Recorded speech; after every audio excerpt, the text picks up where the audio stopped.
Si istong nagwapuhon, wala gani ka-iskila.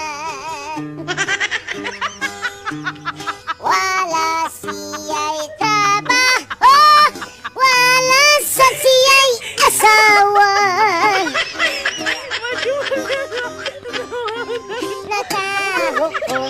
Nakahukom, manimpalat na lang siya.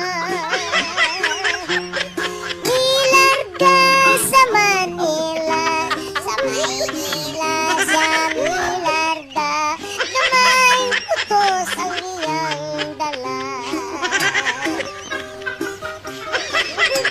Sa Maynila, iswatir ang Pinoy anan.